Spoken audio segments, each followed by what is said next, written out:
Quiet on the set. 1, 2, 3. Hit it with the clap. Louder.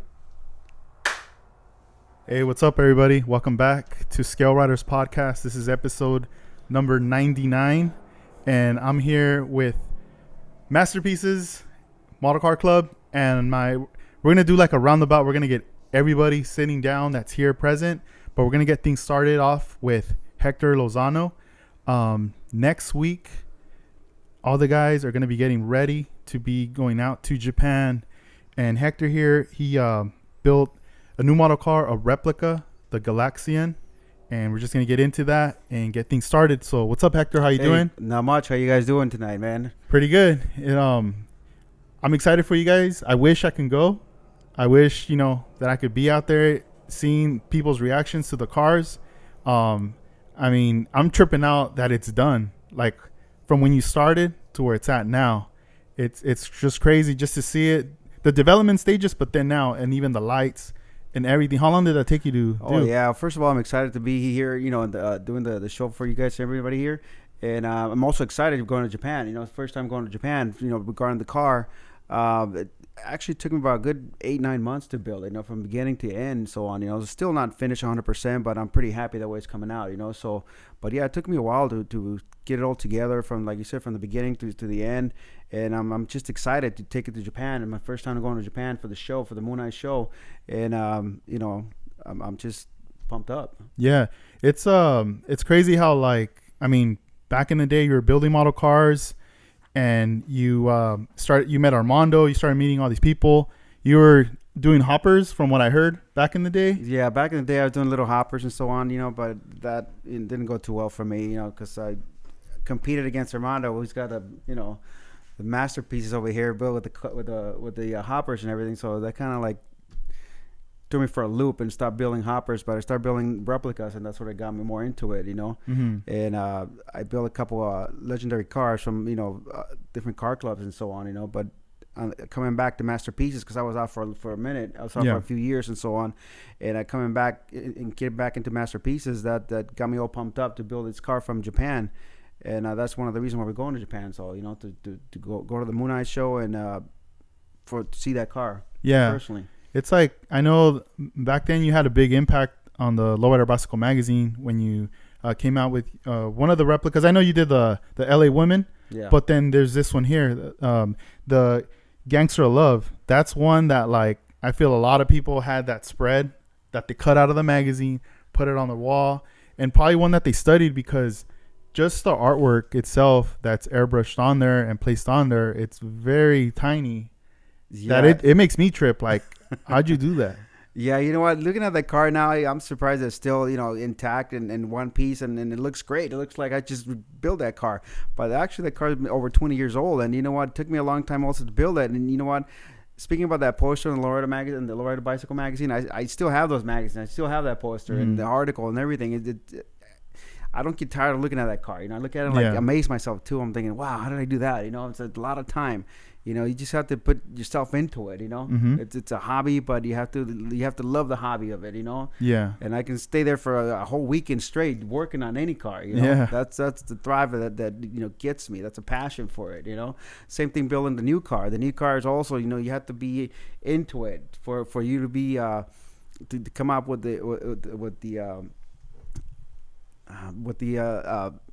that kind of detail and so on, mm-hmm. And that's basically what I recommend people, that you can't just get it out of the box and start putting it together. Mm-hmm. I mean, you got to put more time into it. Like I said, this other car, Galaxian, took me I would say probably a good, like I said, 8 or 9 months and so on, probably a little longer than that. With the Gangster of Love that I built over 20 years ago, that took me about, I would say, over a year to build. Yeah. And just on the painting salon, and I redid the painting so many times and so on, and until I was happy with it. You have to be perfection. That's. And it's a little too big, it's out of scale and so on, and you have to erase it and start all over again. So same thing with the new car that I built, just to come back into masterpieces, like I said, so I'm glad to be back and coming back with this new car, and that's pretty impressive myself. Yeah, when you decided that you were gonna build a model car coming back, What made you decide to go with the Galaxian? Were you looking online various pictures? Did like I know that car stands out definitely when you see it. You know, it's totally something different, and I wish I could see it in person. Right? Have you seen it in person yet? No, Or I have, no? not, I have not seen it in person. So that's what I'm excited to go to Japan and see the car. And I was telling Armando, in fact, you know what? The owner, which is his name is Junichi, I believe. He said he's going to take his car to the car show. I'm like, you know Nice. what? I want to get in that car. Yeah, I want to yeah. not drive it, but I Mhm. want to sit in the car. You know, Yeah. so that's one of my, that I'm looking forward to going to Japan though. So, and you said earlier about how did I pick the car? You know, I was talking to my buddy Armando, and I told him, you know what? I consider myself still being in masterpieces, even though I haven't been building a car over 20 years. But he goes, you know what, you want to come back? That's cool, that's great, but you got to build a car that's going to be an iconic car also. You got to pick not just a car. You got to, and he looked it up and everything. Goes, I think you should build this car from Japan. You know? And then and behold, I build a car, and he goes, well, guess what? Now we're going to go to Japan and show off the car too. So like, sure, why not? You know? Yeah. It's crazy because when he was telling me about it, he was saying like, oh, he's going to do this car, and he's showing me the pictures. You know, I'm like thinking, oh yeah, he's got this because you've done Gangster Love, the LA Woman. And I remember even as a kid, like looking at the photos of LA Woman, even now, and then even seeing the model car itself. And I've always liked the little details that are in that car. Just the things that were in that car that I was just tripping out. Like, I can't believe they have all this music stuff related to it, and look at it in miniature form. You know, so seeing the Galaxian, I had no doubt like it's going to be done. And then just, typically I would think, let's say if I was going to do it, I would think, oh yeah, I'm going to try to find that model kit or something, right? And just go from there and build off of that. But when I started to notice that you went beyond that, you started scratch building it, and just moving forward with it. And I was like, what the heck? Yeah, no, you know what? Even though I built a couple of different cars, like I said, LA Woman and Gangster Love, to build this other car, I was pretty much intimidated too, though. It's not just like, okay, I can build anything. No, when he told me the car that I wanted that I should build, I looked at it. I'm like, I don't think I can make that, man. I don't think I can build that car, And I started getting other parts from another car and so on. I looked at it. I'm like, man, the tub is so tiny. I'm like, I don't think I'm gonna have, the time or the patience to build this car. But like I said, with time, it came together, little by little, and then that's why it took me so long to build it. And so, but yeah, I'm pretty happy with the results. So while you were working on this and getting to those final stages of completing it, did it kind of take you back? Yeah, it took me back. Like, yeah, you reminisced about, man, this feeling. It did. Yeah, it totally did. But at the same time, you know what? I mean, you have to drop everything that you do. Like, you can't go hanging out with your buddies in the weekend. Well, you could actually, but if you want to work on your model, and I'm fine staying, all weekend long working on my model. Like I said, it's a passion for it, But yeah, it's just they involve a lot of time in it, But yeah, it brought me back, like, man, I can do this. Like I said, it doesn't bother me. I can sit here all day long and do it, day after day, Yeah. But at the end, like I said, once you start from scratch and everything, you see the results later on, and like, oh yeah, it's coming together. You get more pumped up, So that's the way I feel about it. So like, now obviously we have the internet and we have access to go online and look up Japan and look at photos and videos, but you're gonna be there in a week. I know. Like how well, not even in a week. Like, I would say like 4 days or so. How do you feel? Like everything's packed up? Like you're set or not yet? No, I'm a last minute Louis, man. I'm gonna pack like the day up pretty much, you know. Yeah. So I'm gonna make sure the model is packed up right, and then the rest of the stuff I'm just gonna throw in a bag, Yeah. Throw it in a suitcase. But yeah, no, I'm not packed for any of that. But I'm excited to go. I can't wait to go out there and experience their culture and so on, and go look at the car shows that they the lowriders that they have over there. Yeah. That's exciting to me. Yeah. For my first time going couple years back, I remember there was something that Armando had told me that it still sticks to me today. And he was saying, like, when you go there, you're gonna come back like taking a piece of Japan with you, because they have like some the discipline and respect that they have, and just the goals and like the things that they do that they're so passionate about. You're gonna see that, and I mean, just by us roaming around Japan in the city, you start to see just everything, how everything's organized, everything's aligned, symmetrical, all these like different things that anything that was created wasn't just created half fast. It was like there was thought process behind it, and also using the right tools and whatnot. So it was something that, from seeing all that, just coming back, it's like it does change you somewhat. Like, it has an impact, definitely. Well, yeah, I'm sure it does, and then that's one of the reasons why I like to go, different countries and so on, look at their culture and, experience their whole culture theory and so on, and take a little bit from, from what they do, or anybody of us, any other culture do, and imply it into your life and so on, and yeah, of course, it's going to change, how you live and how you carry yourself too, though. You got to be humble. I already feel humble that people see me as a role model type deal. I don't see myself. In fact, I get inspired by other people too. Whether you're a beginner or an expert or not, I still get inspired by watching people build the cars and so on. And like that's inspiring to me, though. And when people tell me that they see me as a role model, or I see other people's role models, that's pretty humbling to me, though. So same thing with the culture. Yeah. So you got to take a little bit of somebody's culture and then apply it into your living and so on, so yeah, I'll definitely be looking forward to that, though. No, yeah, one thing that's so cool that I admire and that I miss about Japan is, like, from being there, anywhere you walk on any street, there's gonna be a vending machine, and whether you want a beer or like a hot iced tea, like something warm, hey, you're covered, you're good, you're gonna be good. Also, the Paradise Road, from what I heard, is you guys are gonna make a trip there to check out the building, right? And from seeing it on the camera, I mean, you can't see it right now, but in the back, you did some artwork, and some in the front as well. Is it the front door, the roll-up doors? The front door, and also on the inside of the shop. Okay. We're trying to replicate the whole theme, just not just the car, but Armando replicated the whole building also, so we got to get all the detail, as much detail as possible. And you said it right earlier, on the internet, we're able to get pictures from the building and so on, what's inside, and that's how we were able to get the artwork for it. And I mean, I airbrush, so Armando says you got to come out here and do a little bit of airbrushing. Yeah, it looks so cool. It looks like it's spray painted. It looks it does. just like the real building. So yeah, that's the thing that I like to enjoy and so on. Show a little bit of my artwork and so on. So yeah, that's pretty exciting. Yeah, it was funny. Like, some months back, I remember telling Armando, hey, you could just go on Google Maps, like Japan, and pull up that building, and we could go around it. Like, you could really see the building for itself. But I think it was like an old photo of the building, so there's certain things that weren't on it. And Armando was like, "Oh, cool, that is a building, but it's not like that no more." Right? Like, I've seen newer pictures. It's not like that. And then later he started to show me the photos. I was like, "Oh man, it is totally different." Right. So we started to later. I'm seeing this. He shows me like a video where you're like airbrushing it, and I was just like, "Man, you guys are going all out. That's so dope." Right, that's part of being masterpieces, though, so I mean, you got to go out and just create it and make it so it's just a total masterpiece, whether it's a model car or a building. You got to go all out and put as much as detail as you can, and especially if you're going to do a replica, you know what I'm saying? If you're going to replicate a building, of course you want everything that's on the building also, so yeah, like I said, we got as much detail as we could on this one building, though. So yeah.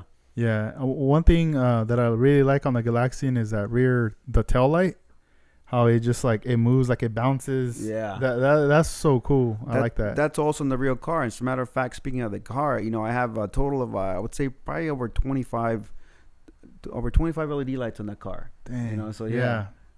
25 LED lights on that car, and most of the parts are like I said before, they're scratch made. I made them out of aluminum, CNC and so on with the Dremel, but they're tiny little parts, so yeah, they're all one of a kind, so you can't just go and order them online or anything like that, so they're all aluminum one piece, so yeah, a lot of time on that thing. People are out there are gonna just trip out because it's well known in Japan and very famous, especially in that scene there for Moon Eyes. Right. You know what, I've been looking at I follow the guy on Instagram and so on, and he posts a lot of pictures of his shop and cars around his shop, and I look at the picture, and then now that we have the building made that Armando made also, and I put the car right next to it, and they take the same picture. You can't tell the difference. I'm like, is that the real car? Is it the real shop? What is it? It looks badass. I like that. That's cool. So when you come back, any plans? Have you already decided what's the next project, or is it too soon? No, it's not too soon. I already have a couple of projects in mind, though. But the thing is that it's just a lot of time. You know what I'm saying? Mhm. You gotta after this Galaxian, if it's all done and complete, and come back from Japan, I'm gonna take a little break, but not a not a permanent break. Yeah. Not like before. But yeah, but I already have a couple of other projects in mind. Nice. So yeah. That's cool. Are you excited about hitting up like the hobby stores out there? Yeah, I'm excited to go out there do a little bit of shopping over there. I heard that up there they have the mega hobby stores and so on. The Toys R Us. Exactly. It's Toys R Us for adults. That's cool. So I already saved some money just for that. You know what I'm saying? Yeah. So yeah, got to come back with a bunch of goodies. No, yeah, you gotta bring like an extra briefcase. Oh, I already did. Load it up. Armando give me a lowdown. He goes, you got to take an extra one for sure. Yeah. So yeah. No, that's cool. I hope you enjoy everything out there. Definitely. I mean, the food is great. The ramen, everything. Yeah. Well, I'm gonna be picking out for sure. Yeah. No, that's dope. Enjoy the culture, dude? Nah, you're gonna love it, man. It's gonna be like so cool. I hope you come back though with the car. What if the owner's like, yo, I'll make you an offer, So if the price is right, anything's for sale, man. Yeah. Right. So yeah. Even though it's a little model, but you gotta break it down in the sense of how much time did you really put into it and on the detail, and it's craftsmanship. It's a piece of art. Mm-hmm. I mean, even if it was a painting, same thing. It's an art. So yeah, the price is right, but most likely I won't. It's crazy because like it is a one of a kind. Someone could tell you, make me another one, and you can do it, but it's just like it's not the same. It's not the same. Yeah. It's not gonna be the same. Like I don't know. It's like you just fell in love with it first, you do it, and then you're looking for another car to fall in love with to create. Exactly. You know what I mean? Like you said, it's your car, and realistically, I don't think you're gonna sell your car. Mm-hmm. Especially not something that you build. You know what I'm saying? Yeah. I mean, a regular car, yeah, but if something that you build, I don't, especially my model. You know what I'm saying? Yeah. I'd rather donate it, instead of getting money for it, because realistically, you can't really put a price on it. Yeah, that's tough. It's easy. It's crazy how people are like, "Hey, I'll give you $100." Yeah, come on. I mean, I know it's a model, but $100, no, dude. Yeah, no. Yeah, no. Like I said, if you're gonna give me $100, I'd rather donate it. Or like, no, I'm good. Yeah. So, No, that's cool. Oh yeah. Well, hey Hector, it was a pleasure talking to you. If you guys want to look him up, he's going to be going to Japan. I hope you post more like pictures about Japan and whatnot, but you could go on Instagram. Sure. It's at OG Masterpieces. There will be a link in the description, but definitely make sure you check him out on there and your stories as well, For sure. Yeah, we definitely putting more pictures up there on that Instagram though. So, but yeah, hit me up. Yeah, want to see some behind the scenes. Exactly. Right there. Cool. Sweet. Well, thanks, Hector. All right, brother. Thank you for having me. Yeah. No problem. So, the next guest that we're going to be having on is going to be Luis. You guys know him on Instagram, LXC Scale Models. Let's get him right up. Dang. So, Japan, that's coming up. Luis ain't going to Japan, though, but he is sending out a car to Japan. What's up, Luis? What's up, man? Dang, what up, man? How you doing? Good, and you? Good? Pretty good. You made the trip, 5-hour drive. Yeah. From up north to Southern California to bring down your model car. How was that journey? The drive was pretty good. Normally we leave from North California around 3 in the morning, but this time we decided to come out a bit later, like around 8 or 9, and then we got here around 2. But the drive was calm. It wasn't as tiring, I guess, because we got to sleep in a bit more. Yeah. Yeah. So that came in handy. That's cool, man. You've been on the podcast a couple of times, but now this is like video. We're in person now. It's not over the phone. How's that feel? Is it like kind of different or? It's a bit nerve-wracking with the cameras all around. Yeah. But I think we're doing fine. No, that's cool, man. Yeah. So tell us about the model car that you brought out. This is also a car from Japan. Yeah, so the car I did is a 1964 Impala from Japan. I think it's from the car club called Perfect Image. But it's a body dropped car. It's slammed. And it's like a dark purple. But it's kind of a simple build, but I kind of chose it because it kind of represents a bit of my style as well. And yeah, that's The 64 is like one of your favorite cars, right? yeah, it's one of my favorite cars. I guess that's one of the reasons as well why I chose it. Yeah. Well, while you were when you picked that car, one of the things that stood out to me right away while you started working on it was when you started to add the trim Oh yeah, with the styrene, and I was like, just seeing you like being very careful with it and just placing it and just looking very clean. I was like, man, like I want to do my like a 64 just like that. yeah. So I started off with the Super Sport body, so I had to sand off all the Super Sport moldings and all that stuff, and I had to go to the hobby store and find the perfect trim I was gonna be using. So I was just being based off of photos from Google. So I found the perfect size I was gonna end up using. So I just started gluing the strips onto the body, and then I was using tape to kind of keep it straight Yeah. on the body. But then one of the harder parts was the little curve at the back of the car. Yeah. I had to kind of use a piece of paper, and then I kind of use a pencil and then just kind of try to trace the body lines, and then I cut that out, and then I just kind of made a stencil out of that. Okay. And then I used a blower dryer just kind of heat up the styrene and then shape it. Nice. So, yeah, to get the curve. Of Yeah, the because that bent right there, you could tell like, you know, if you don't do it careful, it's gonna break. Yeah. Going around And that area. It did break actually. Yeah. Because I was using the Tamiya the glue, Mm-hmm. and that kind of softens up the styrene. Oh, So, the thin yeah. one. Okay. Yeah. So that it did kind of break, but I kind of just filled it in with CA glue. Yeah. What's one thing that you encountered that was different on the body? Because obviously it's really low. Was there like modifications you had to do to lower it even lower? Yeah. So I had to sand off obviously the bottom of the car. At first I didn't even know the car was slammed. Well, modified in that way, but I also had to modify the door panels. Mhm. I had to sand them down from the bottom, and then just do some modifications to the rear seat as well. But other than that, it was just the body and the rear tubs and the seats and the door panels. Yeah. Yeah.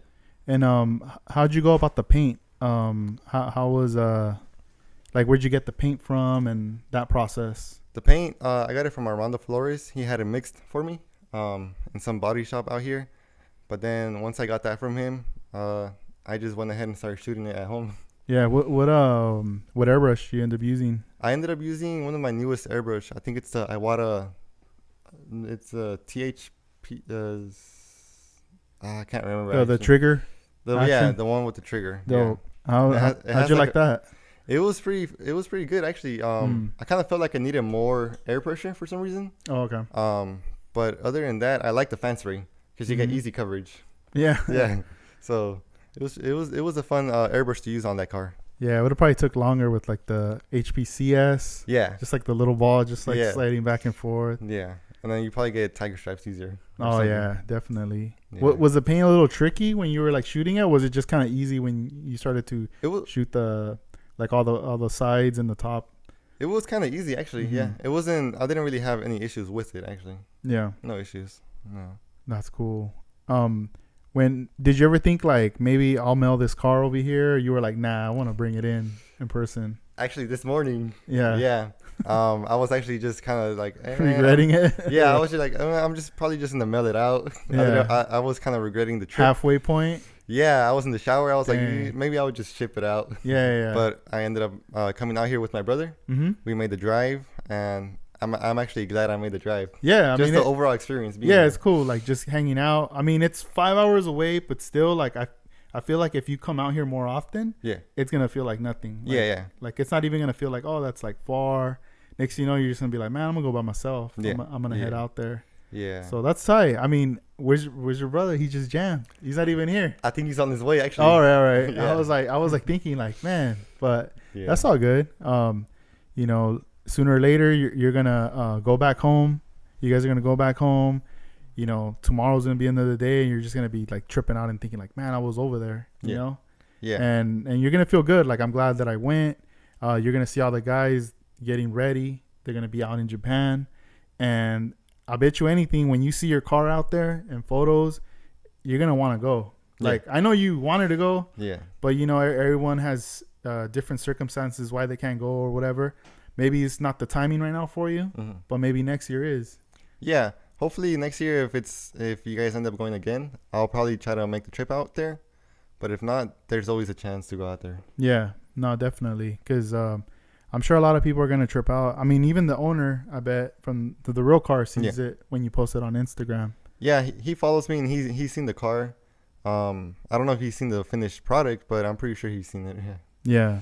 Was there any any issues or anything you ran into that you had to overcome? I can't think of anything right now. Maybe just it was kind of complicated, kind of having all the suspension in there, and then having that slammed. But I can't think of any like real issues I was having that I was thinking like, oh, I'm not gonna make the deadline, you know. Yeah. But definitely like something you learned from that build and another car under your belt, you know. Yeah. That's dope. That's cool. What plans do you have now for a new project you're working on? Well, I think every modeler has like a little stash of projects. I have a few. I have to get back on. I have the Cadillac. That's kind of gonna be my next focus. But I also have the Black 64 I'm working on. That one's almost finished. I just need to finish painting some parts, and I think that's gonna be the next focus. Yeah. Did you ever manage to get more photos? Because I remember you were telling me one time, like, man, I can't get any photos of this car. For the replica. Yeah, the paint's all finished. I just need to do some touch-ups and clear some spots. But I was able to get some pictures from the owner and some other guys that know the car as well. So they sent those photos to me, and I just put them to use. That's cool. What do you got going on with your YouTube channel? Oh, yeah. So my YouTube channel, I recently I haven't really posted lately because I'm doing school, but it's LXC Skill Cars. Just kind of trying to post my projects on there, but nothing much going on right now.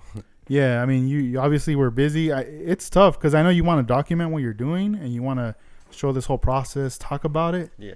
But it's just one of them things that you're like, man, I don't have time. I got this deadline I got to do. So it's really a hard balance to try to do both.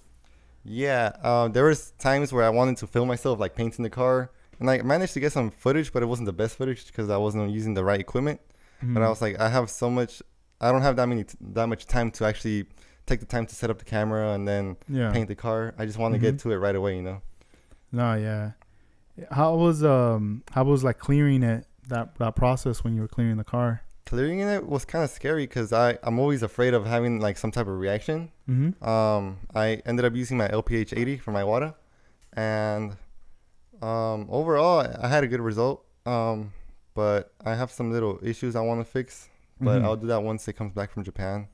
Yeah. I remember you were sending me like photos of like clear. You were going out buying catalysts and all this stuff, and I was like, dang, he's going in. Yeah. Right? Yeah, because I wasn't going to have any time to order it from Coast Airbrush or any online website.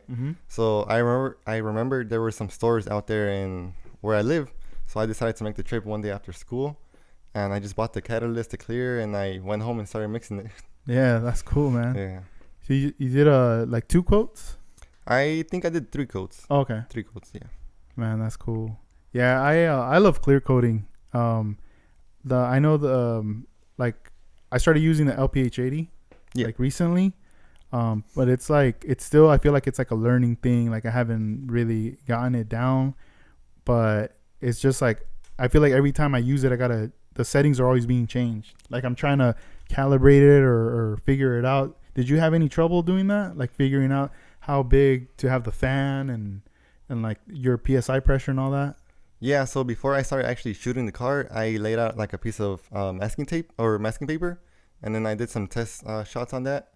But I kind of just had my fan spray opened up all the way, and then the trigger kind of like halfway to not get enough material on there to not have any run issues. But other than that, I was running at like 20 psi, I think.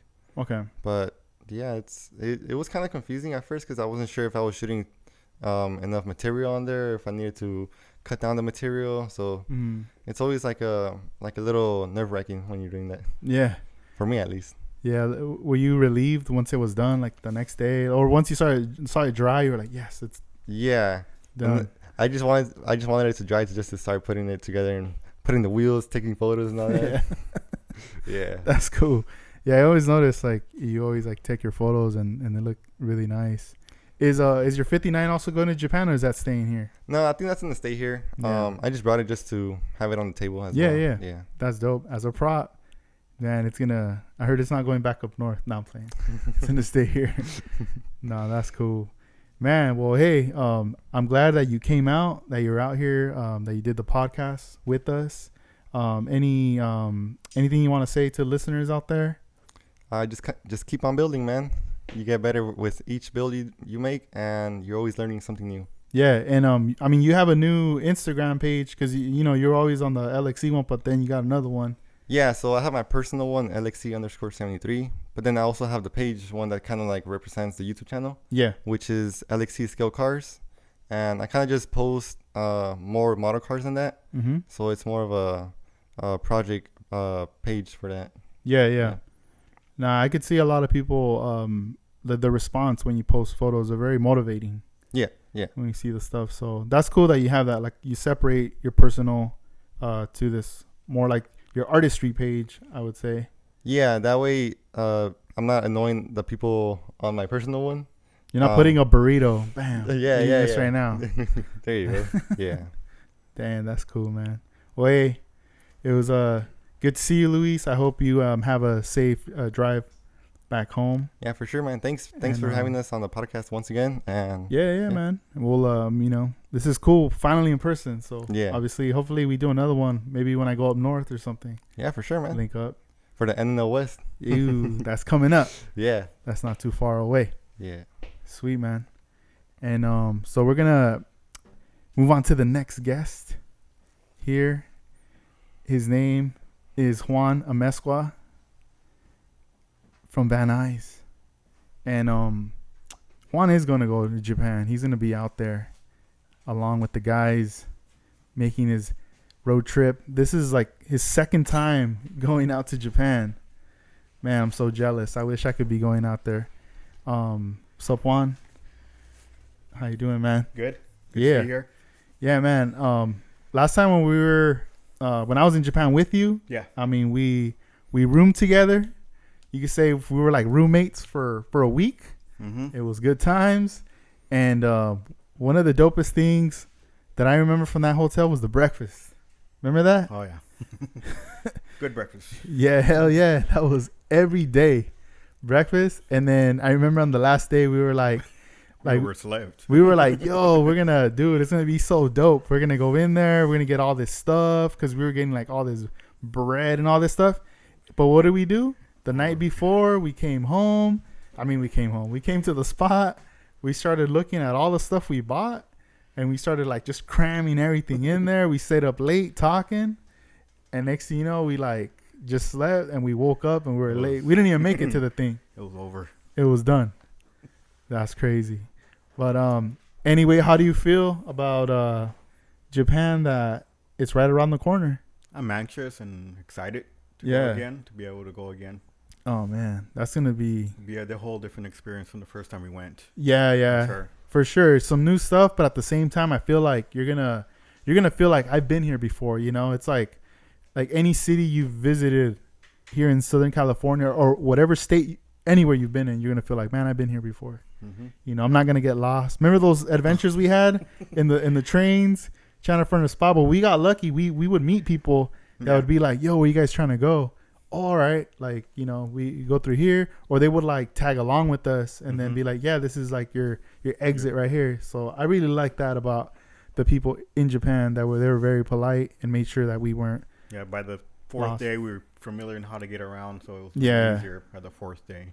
No, that it was fun. What was your impression about the hobby stores when you first walked in and you seen the walls and everything? Like a kid in a candy store. Yeah, Looking, see what to buy, and like, wow, it's almost like unbelievable. you don't even care how much you're gonna spend. How you're just grabbing stuff, Yeah. putting it in that cart and everything, and Run out of cash, use the plastic. yeah, heck yeah. And then they're always like, if you use your passport, we'll give you a discount. and then you say, all right, cool, we're gonna do the discount, but then they're like, oh wait, we can't charge you here, we got to go over there. Mm-hmm. And then they take forever to charge you, and then when they charge you, they give you this long receipt, and then they fold it up, and then they staple it onto your passport. So you're like, oh damn, I got snagged, like I'm gonna get hit at the airport or something. I think I still have mine stapled to my On there? passport. Oh, I took mine off. I wanted to take it off, but I was paranoid. I was thinking like, what if somehow they know they saw me in the camera, and they're just like, sir, you can't board that plane. You know, you got to pay some taxes because you didn't pay taxes here. Yeah. You got that discount. Nah. So, man, that's cool. So, what are you gonna be taking to Japan, Juan? I'm gonna be taking 2. I'm trying to do a third one, but I don't know if the third one will make it. But I'm taking Summer Madness, which is a 65 Impala. Yeah. That originally was built here in the Valley in the early 80s.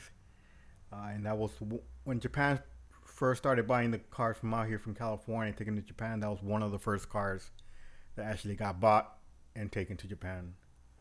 Dang. So that's one. There's some history there. Yeah, and that car, I remember that car when I was a little kid, a teenager. Mm-hmm. It stood out. So it's just That's cool. that car. And then I'm taking one that I just built. Mm-hmm. Still needs to be cleared. But I just finished a paint job a couple days ago. That's the 66. 66. Yes. Believe it or not, that one, I've been working on that one, believe it or not, 4 or 5 years. About 5 years. It's been a long time because I still remember around the time when I met you and just seeing like you would bring it out at some of the times we hung out that you were working on it, laying the tape lines. I remember even when you went out to Ventura and we went to the Ventura Nationals and it was your birthday. Yes. And we were hanging out in my room and then you brought that out just to like work on it. Mm-hmm. To see that to where it's at now. It's crazy when you say how many years it took you, right? It took me that long only because I needed to be in the right state of mind to do an old school paint job. I didn't want to do what the current paint jobs. It had to be an old school paint job. Yeah. So I looked at a lot of pictures and magazines just to get ideas. Mm-hmm.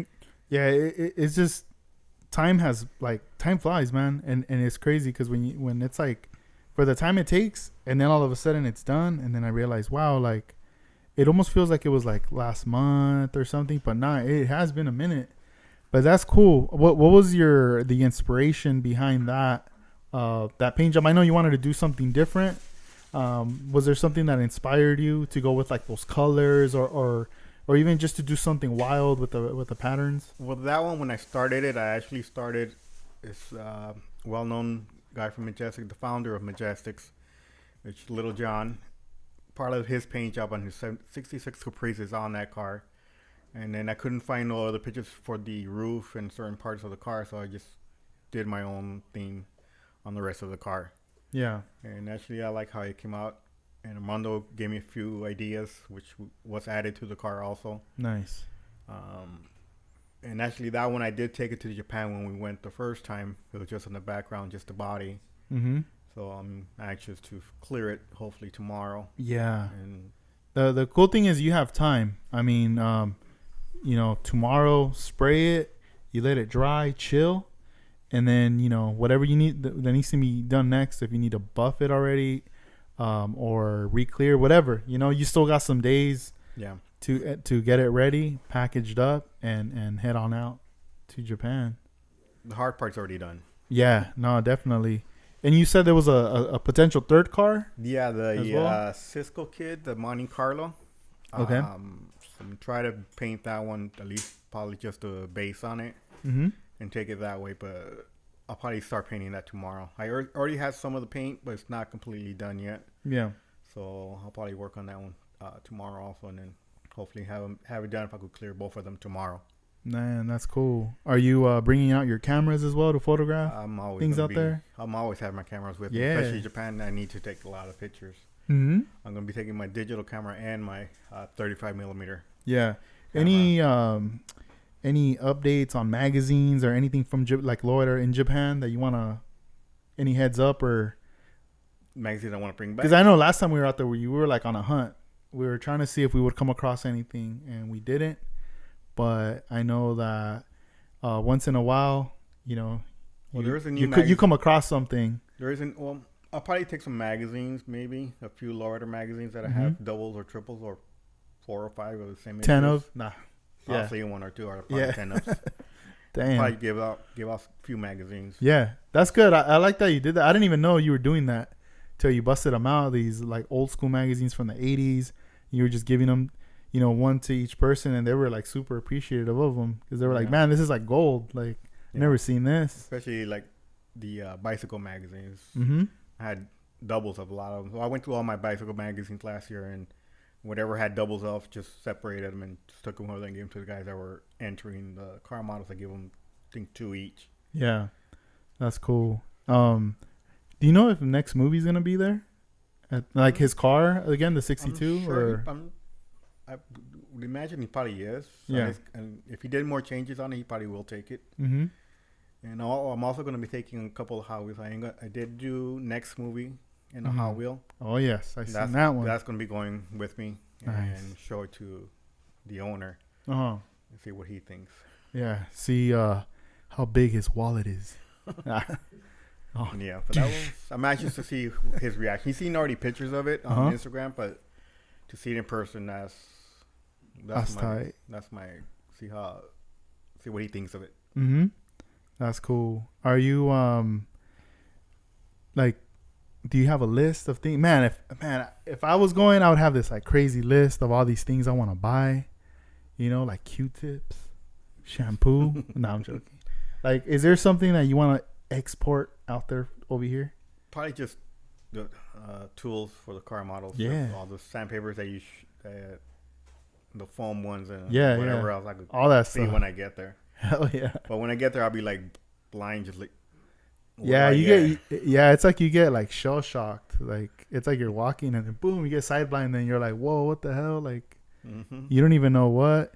Because I remember when we were there, we're talking to Jeffries, and I was like, dude, what glue should I get? And he's just like, I don't know. There's just too many glues. Like, it's like they're all competing with each other, And then he'll be like, oh yeah, wait, this one's a good one. This is a good one. What about these though? He's like, I never tried those. Yeah. So it's almost like you're just like, fuck it, I'll grab whatever. Yeah, because I'm just Try 'em planning out. on buying tools and sanding paper and stuff that we don't find out here probably. Yeah. Nah. Model kits, I'm not buying any model kits. I have way too many model kits. Yeah, nah. I remember when at the Moon Eye show there was like some vendors and they were selling like some rare kits, some Impalas like 69s and other years, Mhm. and they were asking for a lot of money for those kits. Yeah, they price range they go up. Yeah. They're expensive. And I was like, dang, imagine you buy it, you bring it back and it's all crushed, it's all brittle, and you're like, what happened? Yeah. So right next to you we have the jacket. This is the one you guys are gonna be rocking out there. Yes, we just got them done for this particular show. That's cool. So I like it's the gonna be color. really nice, something different. Yeah, keep you warm too. Oh yeah. Hey, but I don't know if you're gonna need it though. I know, This last guy's year- crazy. When we were in Japan, it was like cold, like super. I was always cold, and Juan was just like nothing with the t-shirt, like Pretty much the whole trip. the whole time. And I was always like telling him, dude, you're not cold. I was just like whining to him, complaining to him, like, man, I'm cold. And this was like, really? Like all like nothing's all windy. I went and took a heavy jacket because they told me to bring a good jacket can be cold. Like, Yeah. I only wore it from the time we got out of the plane till we went outside to waiting for the subway. After that, I took it off and never put it back on. Dang. Put that thing away. I shouldn't have even took it. I know. I remember like that last day packing up and being like, man, I can't fit everything in here. I need to like ditch clothes. Yeah. Like I was just already thinking like what I need to sacrifice, put all this stuff in a bag and just throw it in the trash and get out of here. Oh yeah, I just remembered. Remember when we hit up the 7-Eleven Mm-hmm. and they had all that food in there? I know 7-Elevens out here get like a bad name or rap or Yeah. whatever, but out there it's like a whole different thing. Those little rice cakes. It's like you walking into a market. It's all clean and It is. organized. And Yeah. There's all this sushi. There's all this like just stuff, man. It's a trip. It's crazy. How long is the trip gonna be? I believe we're going for 10 days. 10 days, man. And then besides the Moon Eye show, there's another show you guys are gonna attend, right? Yes, a new magazine that came out. I think it's called The Low Show. Something like that. I'm sorry if I got it wrong. and they're going to be doing a show the weekend before Mhm. Moon Ice, and then we're planning on attending that one. Nice. Man, it's gonna be exciting. Back to back, 2 shows, not just one. Yes, that's why I'm actually anxious because we're excited to go because I'm sure there's going to be a lot more lowriders probably Mm-hmm. at the first show. 'Cause Yeah. it's a lowrider theme or show. Mm-hmm. Compare the Moon Ice more customs and rat rod style, but I actually enjoy both shows. Yeah. Did you manage to save up enough money for both these events? Because I know when we go to shows, we're like, oh, I want to get that shirt. I want to get this. I want to get that. Hopefully I did. If not, Work some. Well, I mean, I know from you were telling me all like prior to this that you were doing like overtime and you were working a I was lot. taking advantage of any overtime they were giving me at work. Pretty much That's working good. A couple straight weekends, 2 back-to-back weekends. Yeah, So man, that's awesome. That's so rad, man. So the 66, can't wait to see that there yeah, at Moon Eyes. that one's gonna be. Now this time, I hope you don't put it in the back. I hope you have it like a little bit That's my main. more in the front. That one in the 65, the Summerman is our main cars. Yeah. I'm gonna be showing, so I'm anxious to clear it. Mainly clear Mhm. it to see all the work, see all the colors popping, the fades that I did on it, and everything. Mm-hmm. That's cool. Man, I hope you guys have a great trip out there. Obviously, if you go to the hobby stores, get your hands on everything that you Mainly want to get. sandpapers, bring back a lot of. Yeah, stuff. bring all that stuff back, definitely for sure.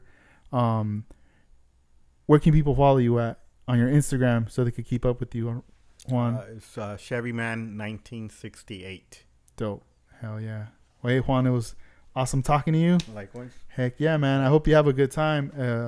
I'm glad that we're hanging out.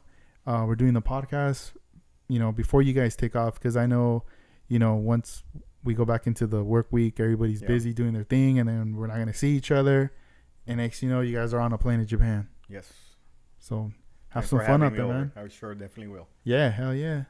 And so that was Juan Amezcua. The next guest is Ivan.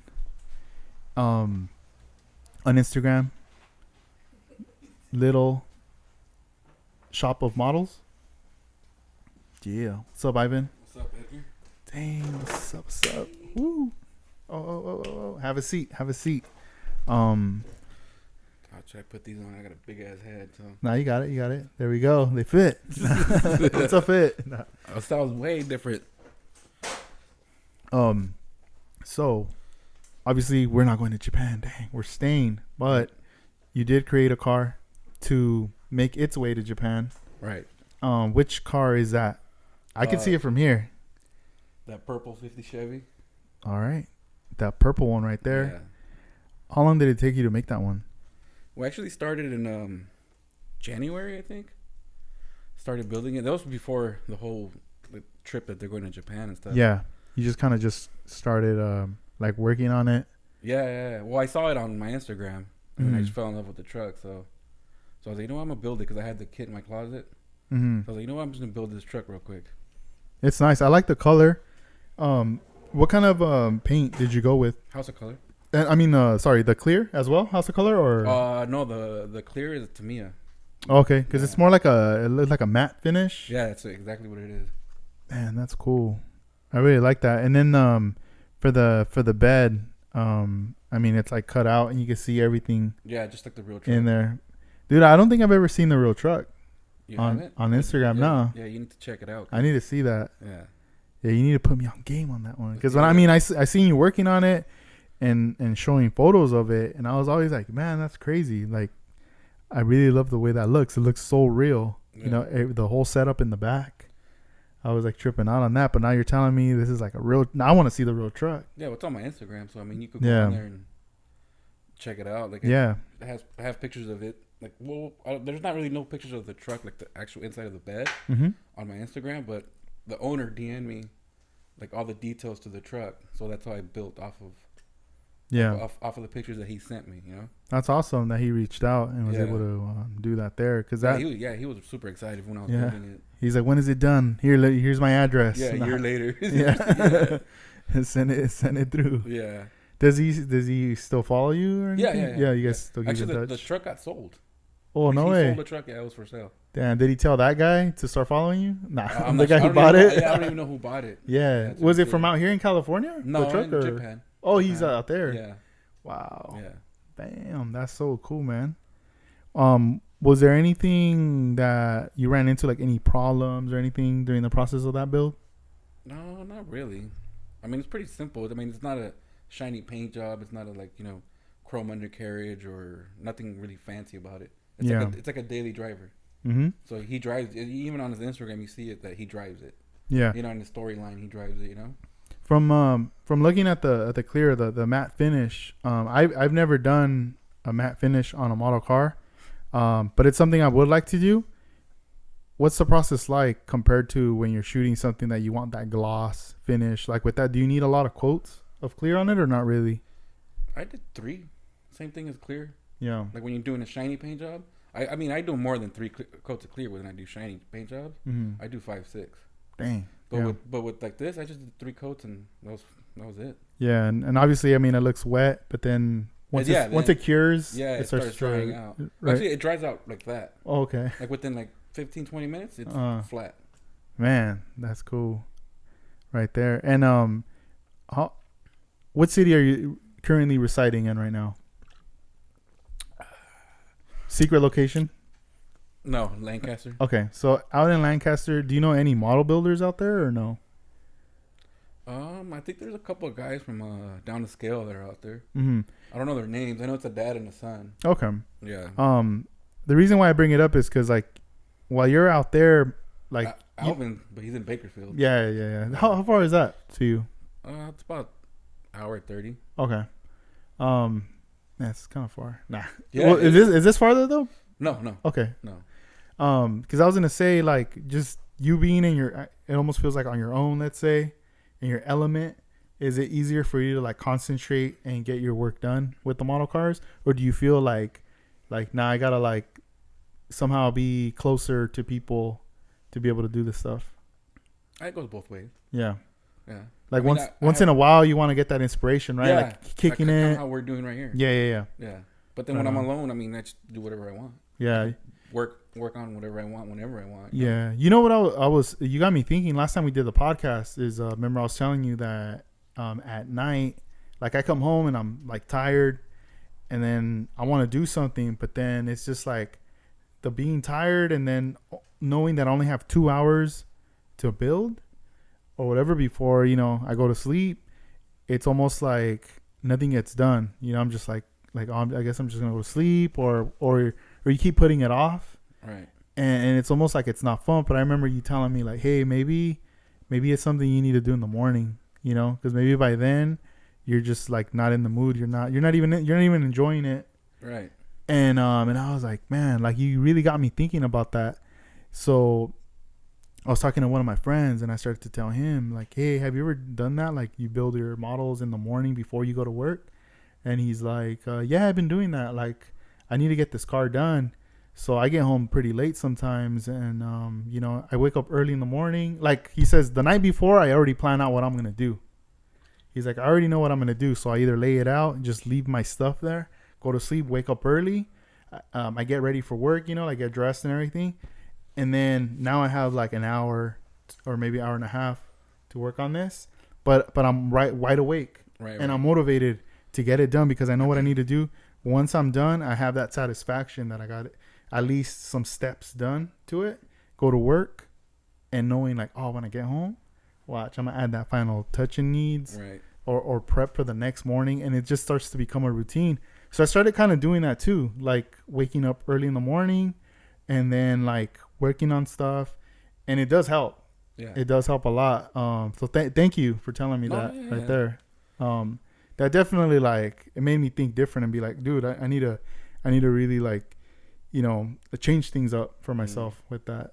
So that's cool. And that's pretty much what you do, right? Yeah, like, that's what I do. In the mornings? Yeah. But do you get up even more earlier in the weekends compared to the week? Well, when I do my building, it's usually in the weekend. So, because during the week, I wake up like at 3 in the morning. So I don't have time to mess with the model. I mean, I'll look at it when I'm walking out the door to go to work. Mm-hmm. But like when Saturday comes, I'm up 4 or 5 in the morning. Yeah. And I'll go in the garage and just start building. That's early, dude. 3 in the morning? No, 4 or 5 I mean, in the morning. Oh, but like during the week. Yeah. What time are you normally off by? 1:30. Oh, okay, that's 1 cool. 1:30. I'm off. Yeah, but it's like you just want to chill. Yeah, when I get home, it's the same thing as if you get home at 5 Yeah. in the afternoon or at 1. You're still tired from work. Mm-hmm. Like I don't want to go home at 1. Work on the model car. I want to go home and relax. You know. So you're working and then you face plant on it. That's how you feel like, what the hell? Yeah. That's crazy. Nah, that's cool. That is your work far though? Do you have to drive? Do you have a commute or no? Sometimes I work up in Lancaster, which is the shop is like probably not even 10 minutes away. But if I do get dispatched to go work down here in LA, well, I got to do that drive. Man, and when you come out, you make those rounds to the hobby shops out here? On Fridays. Yeah. On Fridays, I'll stop at Burbank House of Hobby. Yeah, that's like a fun day, right? Yeah, it's like a ritual now. Like it's kind of like if you don't even, not even if you want to buy something, but even if you just don't go there. Yeah, if you don't go, you probably feel weird. Like like damn, I didn't even get to go. That's crazy. Have you made a wish list for the guys to give to hand with stapled on with like $100 bill to the list? Like, here you go, please. I need this stuff. Not really. I mean, I have pretty much everything. Yeah, you're set. You're cool. Probably a couple of shirts. Yeah. Oh yeah. Guys from like a Primera Car Club or a beanie or something. Yeah, hell yeah. You guys gonna get me a beanie? No. Yeah. I mean, as long as they have a safe trip, cool trip. Yeah. Let them have fun, and I mean, they're taking my truck, so. Mm-hmm. So, Man, imagine they take the truck. There's photos of everything, but not the truck. Oh, I don't know. And you're just like, hey, did it make it safe? I'm gonna blame Armando. And then it's like, dude, you know what? I think we left it like in the garage. Like, damn. I'll blame Armando. Yeah, we left it on the table. It stayed. We packed everything up, but that was like the last car. Yeah. That we forgot to pack. I mean, as long as the owner or the new owner takes it. Yeah. Is that the only car you're gonna be sending out, or is there? That's the only Japan vehicle. Yeah. That's nice. Because I started building that in January 1st of this year, mm-hmm. and that was before I met Armando and before we like clicked up, Yeah. And then I guess they ended up going, or they're going to Japan, so then they're building all these replicas, and I was like, oh, I got a truck that I'm building. Mm-hmm. So I showed it to him, and he's like, yeah, build it. We're taking it to Japan for you. Yeah, that's so cool, right there. What about any other cars that you've built? You didn't get like an idea, like maybe I'll give them this car too to take out there, like the Riviera. The blue one. Yeah. I didn't even really think about that. Sending my main focus was just then sending like 10 more cars. Here, guys, just take them all. No, my main focus was just the truck to get that done. But I mean, if he wants to take the Riviera, he can. What's mine? He's like, nah, I don't want to take it. Take no more. Yeah, nah, we're good. Yeah. We're good. Nah. Yeah, I mean, I'm gonna be shipping out 2 cars. The Hudson Hornet. The reason I want that car, it hasn't gone out there. Mm-hmm. I wanted to smell the air out in Japan, but what's brand new too? I mean, you finished it this year, right? Not yet. On top of that, though, that car was inspired to me when I was building it from the that and the Cholos, the custom shop. Right. So it's something I hope they're there. I'm pretty sure they're gonna be there, but I hope they see it. Mm-hmm. So that was like an inspiration, like just from the time I went, the impression, seeing their cars in person. And then on top of that, like just following them on Instagram and just seeing how like they're always like doing something different. It really caught my attention. And then there's also the 48 Chevy panel. Yeah. From Paradise Road, the Pharaohs. Mm-hmm. That's another one too that that's gonna be going out there as well.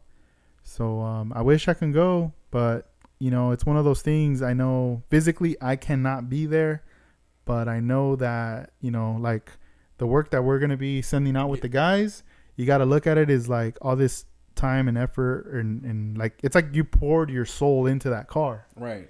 So at least that's going out there. So it's like a part of you is going out yes. there, Mm-hmm. Yeah. And then, it'll make its way back and it's something that it's going to be a memory that you'll always be able to look back at and be like, tell people like, hey, this car was out in Japan. Right. Yeah. And I mean, in the future, I'm pretty sure we will be out there as well. Yeah, because I really want to go too. I've never been. So. Yeah. No, definitely, dude. You gotta. The only thing I'm not like looking forward to is that long as the flight. Yeah. Yeah, it's not too bad. I mean, they got movies. They got lots of movies you can watch. Go to sleep. I remember thinking like, man, you could even work on your model car on there. But but then people, little table or yeah, but then people are gonna trip when you bust out the glue. Yeah, they're gonna be thinking like you're like sniffing glue or something. You bust out Like they're gonna be thinking you're putting glue in the throw up bag and like huffing it on the way up to knock out. But nah. And then hobby knives too. That's like, nah, that's totally dangerous right there. But you gotta make sure. Oh yeah, all you guys is like tools and all that. Put it in the not your carry on. Put that in your luggage with all your clothes. Okay. Yeah. You don't want to have that on you. It's considered a weapon, no? Oh yeah. So I mean, they'll just confiscate that and toss it. But, right. I mean, when we were coming back, all the tools, everything, I put that thing in the luggage. Like I didn't even want to carry it. You know that was gonna just go in the belly of the plane, right there. But it's gonna be good times. Definitely out there. I hope the guys have fun and show off everything. I hope everything goes good. None of the cars get ruined on the way over there. I know. Get dropped, get kicked, or get sold. They sell off your car right there. Sell off your car I know, mine too. Damn, where they at? 2 for $1. And they're just like, oh, you can make another one. Yeah, right. And then they're like, oh, but hey, remember, I get 30% commission off the sale. It's like, nah, that's not cool. What are your plans for 2020? 2020, probably just stay more busy and probably try to build more. Yeah. More than this year? More active on Instagram, and then I'm thinking about starting a YouTube page too. Yeah, you should. So give that a try and see how that goes. Yeah, that'd be awesome to do a page there. But yeah, but as far as like modeling, I mean, I'm still gonna do the same thing I did this year, the year before. I'm, I love doing it. So yeah, the only thing that's gonna change is probably the people I'm around now. More, I don't know. I think it's more fun now to me. Yeah, being part of a club now. Before I was solo, and now that I'm with Armando Masterpieces, it's way different. Yeah, like I want to build more. No, yeah. It's always good. It's refreshing when you get together with people and you work on stuff that are doing the same, that love doing the same thing you like doing. Yeah, because I know a lot of people that build in different places, different states, and even for them, they don't even have a hobby shop around the corner or anywhere near. Sometimes they don't know anybody who builds and they want to learn this stuff, but sometimes we can make these videos and we can tell someone through text or in a DM like this is how you do it, show them pictures and everything, but it's still like not the same in person. Right. Like on person, it's a whole nother level, something more personal. Yeah. When someone's showing you, and even though someone showed you, you could still run into a problem as you're doing it. But then it's cool having them there that they can show you, like, look, this is what we do next. Especially if we run into a pretty big problem or something. Right. And it's cool because, like, you go home, like, motivated. Like, oh, man, like, I'm going home with all this homework. Yeah. Like, I know what I need to do next with my car. I was a little lost, but now I got, I see the lanes. I see where I need to go. Yeah, you go back with knowledge and then you apply that to other builds, too. Yeah. So it's like, So it's always a fun thing right there. Yeah. That's cool. Well, hey, Ivan, what's your Instagram? Little Shop of Models. Yeah. A couple of underscores on there, but. Cool. We'll put you on the link on the description as well. Yeah. It was a pleasure talking to you, Ivan. Yeah, you too. And hanging out too as well, earlier, Yeah. So, hopefully we see each other again in the future. And we're going to move on to the next guest. Oh, damn. All right. Teacher. Yeah. All right. So the final guest that we have for episode number 99 is Armando Flores. Please step up to the stage. Let me get my beer. All right. Cheers for that. Here we go. Oh, cheers, Armando. How are you? All right. Yes. Here. Nice. All stressed out. I know, man. Yeah. It's been months and months of stress, levels up and down. It's almost like a mixer on a stereo, seeing like the levels going up and down. Or are they at red? They're like purple, man. Purple? Dang. On the meter. They're like past the red or something yeah. because time is going so quick. Mm-hmm. And next thing you know, we're going to be in Japan and we're gonna have to represent. Yeah. One question, like time flies, and I know when you're like a kid and when you're young, it's like you have all this time in the world, but the question is, time, it slips away, but is it because of age that we're getting older, or is it because of the tasks at hand, the responsibilities of the projects in life? I think it's because you get so busy, and time just goes very quick. Mm-hmm. And another thing is that you see getting yourself older, and you like want to make more, you want to do more stuff, Mm-hmm. and you see time, getting closer, Yeah. and you just basically want to produce more, Yeah. and do things right, Mm-hmm. and do things what you want to do. Mm-hmm. Pretty It's interesting how you say that. Like, as we get older, you want to do all this stuff, and it's almost like when you say those words, it's almost like it's so close and related to like mortality. It's Right. almost like not you're thinking, but you almost feel like I gotta do all these things before I'm gone, Correct. right? And I've had a thought of that in moments in like 2010. I was like in a really bad car accident. I was driving by myself. I got T-boned. This guy had stolen a car. He was on drugs. He hit me like at 110 miles an hour, and I just spun out of control, whatever. But like when all that happened, I it was something negative, but I tried to turn it into a positive. Correct. And once like the shock was gone, I was telling myself like I gotta drive again. I gotta do all this stuff. I can't let that hold me back. But I gotta do all these things first. So whatever I was doing in my life at that time, I wasn't taking it serious. It was like my goals were like, like I'll do it later. I got all this time, right? Right. But that changed. Like when that happened and I was good physically, mentally, everything was cool. I had all these like goals, and I started to like attack them and reach them every time. And even my friends were like, man, like I think ever since that accident happened, like you've been doing all these things, like things have changed. And I would always tell them, well, I want to leave something behind, like, because I started to say like when I'm gone, it's like the only people who are going to remember me are going to be my friends and my family, right? But then as time passes, then it's just the family. And then as more time passes, then even the family, like it goes away because new generations kick Correct. in. Yes. And then the new generations never got to meet you. So then you fade away, and then it's almost like, oh yeah, that's like my great like uncle or whatever. Yes. I heard, like he was my uncle. All right, what'd he do? Well, I don't know. I don't know what he did. But then when you leave all this stuff that's like here, this is history. It's like, look, I still have something that he did physically, not just an image, but a physical thing. Right. Which is like, it starts to change things, Yes, and you appreciate life. You start appreciating the moments, the reason why you do things, the Mhm. reason why you go to work, why you go and go to Japan and do car models. You need to enjoy what you're doing, Mm-hmm. and that's something that I try to do every day. Yeah. Whether you're eating, you're sleeping, you're working, Mm-hmm. it's part of enjoy life. Yeah. And part of this hobby, it makes me happy. Mm-hmm. I enjoy it.